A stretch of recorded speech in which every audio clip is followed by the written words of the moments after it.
Okay, so mahigit isang taon ko nang gamit itong Samsung Galaxy S25 Ultra. Isang linggo.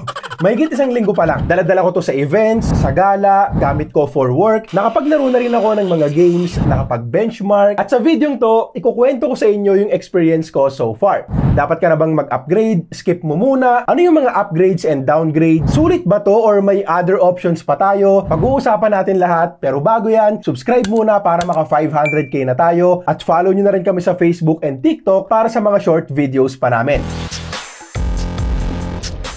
Start tayo sa design at build. Honestly, kamukhang-kamukha lang din naman to ng last year's S24 Ultra, pero meron din namang mga nabago at isa nga dyan, yung frame. Titanium frames pa rin naman just like last year, pero this time kasi, flat na yung gilid at mas rounded na yung corners. Parang iPhone. Now, may mga tao na hindi nagustuhan to dahil nga naging tatak na ng Samsung yung pointy na corners simula pa nung S22 Ultra, pero maniwala kayo sa akin, isang taon kong ginamit yung S24 Ultra. Bago ko orderin yon, akala ko rin walang kaso sa akin yung pointy corners kasi magkikase naman ako. Tsaka naisip ko noon baka medyo nag-overreact lang yung mga nagsasabi na uncomfortable nga raw. Pero nung nagamit ko na, nagets ko kaagad yung sinasabi nila. So, yes, nakakalungkot na nawala na yung iconic looks, pero masaya pa rin naman kasi naging mas comfortable sa kamay. Parang yung RIP sabay happy birthday to me. Isa pang nagustuhan ko dito yung pagiging magaan kahit na malaki. 233 grams yung S24 Ultra last year at nasa 218 grams naman itong bago. Actually, dala ko nga to sa isang event at nakasama ko doon sina Sir Janus ng Pinoy Tech Dad at Sir Fernan ng Parekoy's TV and Tips. Tinignan nila itong S25 Ultra at pareho sila ng unang sinabi. Ang gaan daw ng phone na to, which is important lalo na sa akin kasi alam nyo naman na mas gusto ko ang compact phones dahil mas komportabling gamitin ng isang kamay lang. Pero as a tech content creator kasi syempre gusto ko ring ma-experience yung pinaka Ultra and Pro Max ng mga brands. So para sa akin, malaki-laking bagay din yung pagiging magaan ng phone at sa kaso natin dito sa S25 Ultra, okay na okay sa akin yung weight, di hamak na mas magaan din kumpara dito sa 16 Pro Max. At tulad nga ng sinabi ko sa S24 Ultra review ko last year, maganda for one-handed use ang One UI ng Samsung kahit pa dito sa latest version na One UI 7. May IP68 rating pa rin, yung camera rings iba na yung design at malamang nakita nyo na rin yung video ni Jerry Rig Everything tungkol dito. Pinakita doon na nakaglue lang itong black ring sa back panel na medyo disappointing para sa isang 85 to 110,000 pesos na smartphone. I mean, dapat nag-isip sila ng mas magandang paraan para gawin yan. But honestly, hindi naman to issue sa akin since hindi naman yan matatanggal kung hindi natin sasadyain. Parang bentes lang din. Corning Gorilla Glass Armor 2 is also a great feature, mainly dahil sa anti-reflective properties. More than a week ko na rin itong ginagamit without any screen protector or tempered glass installed. Maingat ako dito, hindi ko to sinasamahan ng susi o ng barya sa bulsa. Puro buo na rin kasi yung pera ko ngayon. May kayabangan to.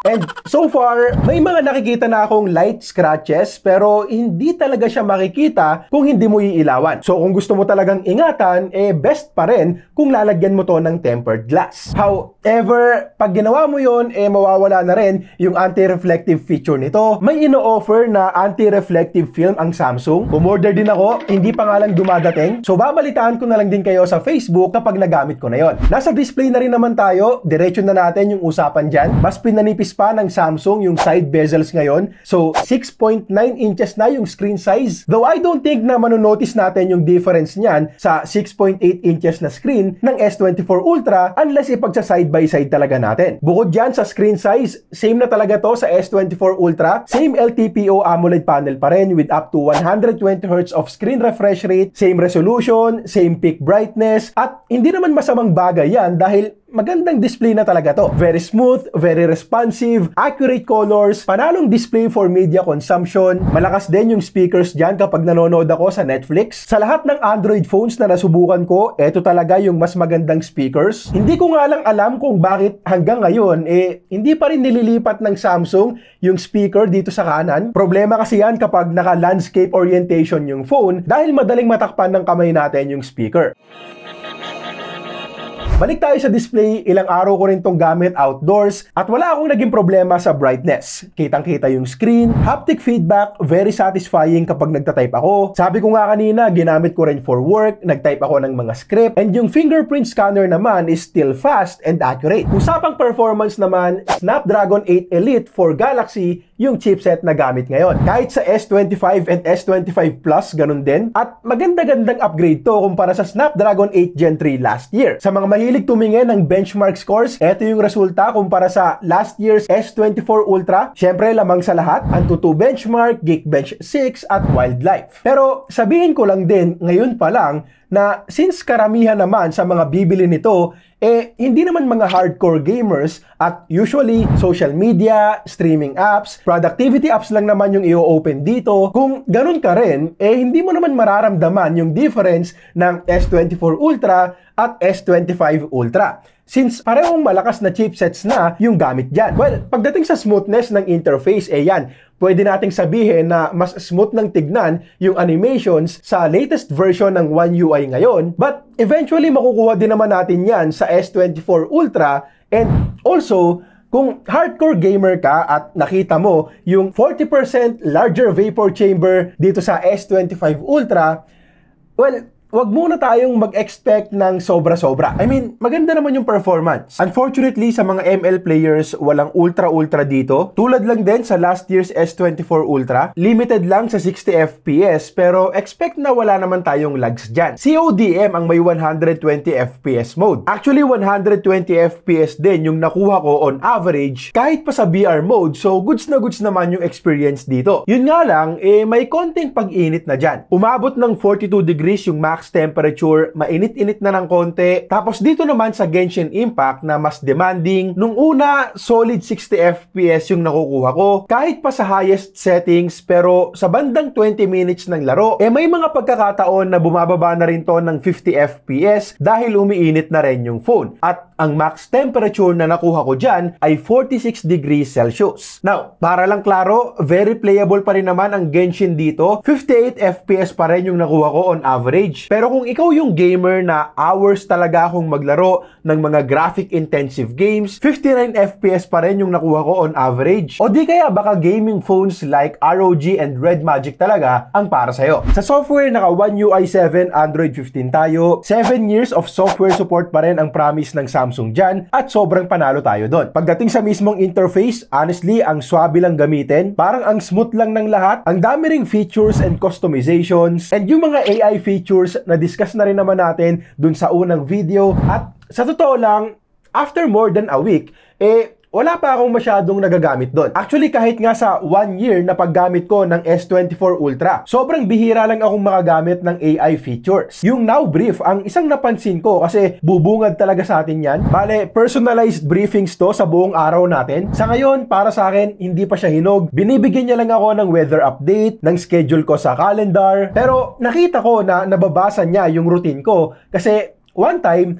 nakakayamang ikwento pero pag gumigising kasi ako, madalas Facebook ang una kong binubuksan. This is a habit na sinusubukan kong baguhin pero bumabalik-balik pa rin. Pero yun nga, nabasa niya yung routine na yun. So, isang araw, nag-offer siya na pwede niya raw kaagad i-open yung Facebook app after kong i-open itong morning brief. Siyempre, sabi ko no kasi ayaw ko pang aminin No! God, please, no! Parang sinabi niya kasi sa akin na, pre, kada umaga na lang, puro ka Facebook sumubuksan ko na para sa'yo. So, nakikitaan ko talaga ng potensyal itong feature na to. Potensyal pa lang sa ngayon, pero sana wag tong bitawan ng Samsung. Sana i-develop pa nila. At eto naisip ko lang, siguro maganda rin kung makikipag-partner sila sa Shopee, Lazada, LBC, na tipong makikita rin natin sa morning brief kung may paparating ba tayong parcels sa araw na yon. O, Mon, dadating today yung in-order mong brief, makakapagpalit ka na. Susubukan ko pang gamitin yung iba pang mga AI features sa mga susunod na buwan at babalitaan ko kayo sa long-term review ko nito.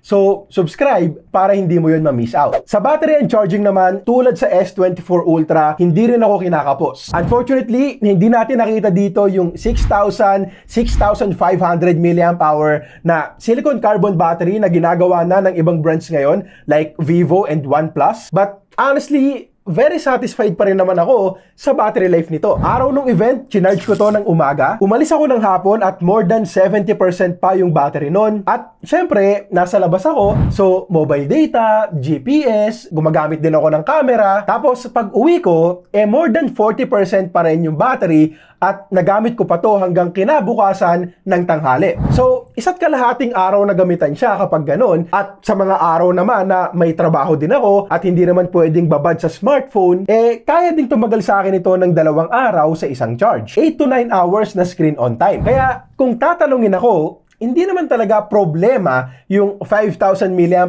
battery dito. Dahil sa aktual na paggamit ko, makunat na battery pa rin talaga. Nakakapanghinayang lang talaga kasi imagine kung ginawa nila tong 6,000 mAh battery. Most probably tatagal sa akin ng 2 days to kahit pa sa mga araw na gamit ko yung smartphone ko. So hopefully next year dagdagan na nila. Yung charging nga pala, ganun pa rin, 45 watts. 1 hour and 10 minutes ang inaabot from 10 to 100%.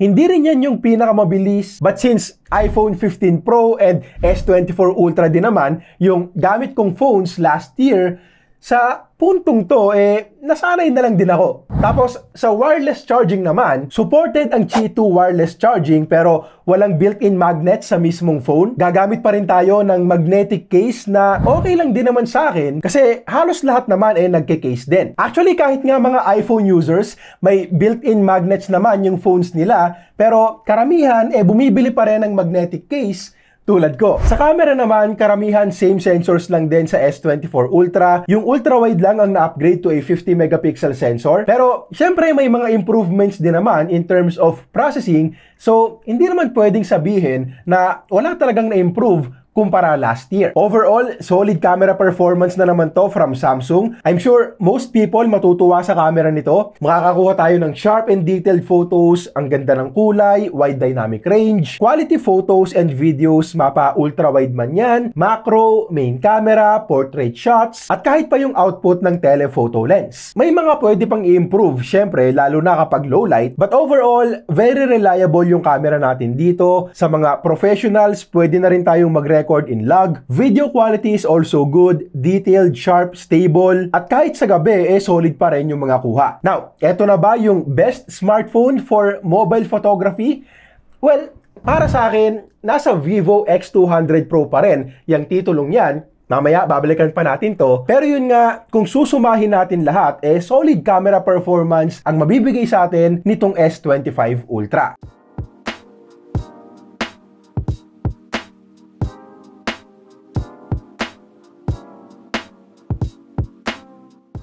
Okay, so ito naman yung video quality gamit ang front-facing camera nitong Galaxy S25 Ultra.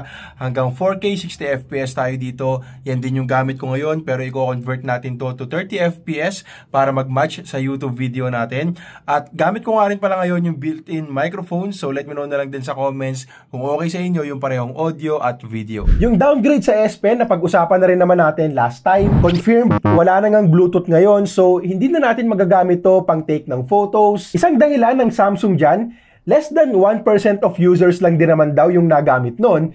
And as a tech enthusiast, syempre, nakakalungkot na balita. Yung merong mawawalang feature dahil lang sa konti yung gumagamit at lalong mas nakakalungkot para dun sa mga gumagamit talaga ng feature na yon. Pero para lang din klaro, S Pen pa rin naman to na pwede mong gamitin for taking notes. Yung Bluetooth lang ang nawala. Now, kung tatanungin mo ko kung sulit ba itong Samsung Galaxy S25 Ultra, isang malaking depende. Kung praktikalan kasi, syempre pwedeng-pwede na yung mga upper mid-range phones dahil karamihan naman magagawa na rin ng mga phones na yon. Pero, syempre, kung gusto mo talaga ng flagship, para sa akin, sulit to kung naabutan mo yung pre-order promo. Samsung na nga yata ang may pinakamagagandang pre-order offers pagdating sa mga flagship phones. Laki ng discounts, may mga trade-in offers, ang ganda ng freebies. Yung Digital Walker nga, nag-o-offer pa ng Marshall headphones and speaker. At eto, sampulan ko lang kayo ng isang maganda.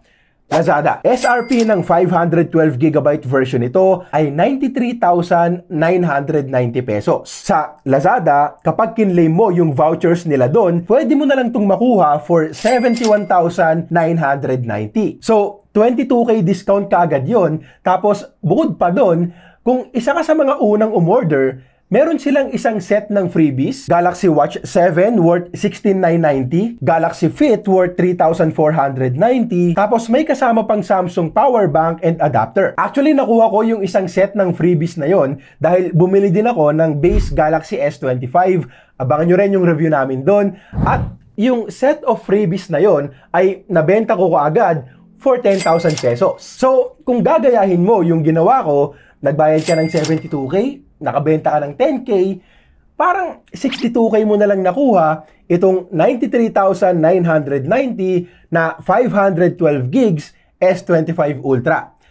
Para sa akin, sulit yun. Lalo na kung maaalagaan at magagamit mo to ng maraming taon. E paano naman kung hindi ka umabot sa pre-order? Sabihin nating 93,990, tapos walang freebies, walang discounts, hindi ko marerecommend na bilhin nyo kapag ganon. Mas maigi pa kung mag-aantay ka ng ilang buwan pa para magka-promo ulit. Or, pwede rin kunin mo na lang yung last year's S24 Ultra. Kasi nakita kong bumaba na rin yung presyo noon to 55K. At kung pinanood nyo ng buo itong video, kita nyo naman siguro na konti lang yung upgrades dito at almost same phones lang talaga sila. Now, hindi naman natin may pagkakaila na magandang flagship phone talaga itong Samsung Galaxy S25 Ultra. Very satisfied ako sa S24 Ultra ko last year and most probably magiging satisfied din ako sa purchase ko this year. Pero ang nakakalungkot na balita dito, naging kampante sila masyado. Maganda nga naman kasi yung phone nila. Tapos yung Apple pa, minimum upgrades lang din naman yung ginagawa taon-taon. So, ganun na lang din yung ginawa nila ngayon. Ang ending naman, panapat pa rin to dito sa latest ng iPhone. May mga aspeto rin na mas lamang pa itong S25 Ultra, pero Samsung and Apple, hindi nyo dapat tulugan to. Vivo X200 Pro. Dahil ito yung flagship phone na magpapakita sa inyo na hindi kayo dapat makampante pagdating sa camera at pati na rin sa battery. Okay, so yun lang muna para sa ngayon. Kung nakatulong tong video, subscribe. Comment na rin kung anong tingin mo sa phone na to. Para sa long-term review ko ng S24 Ultra, click mo lang to. At para sa mga flagship killer phones, click mo lang to.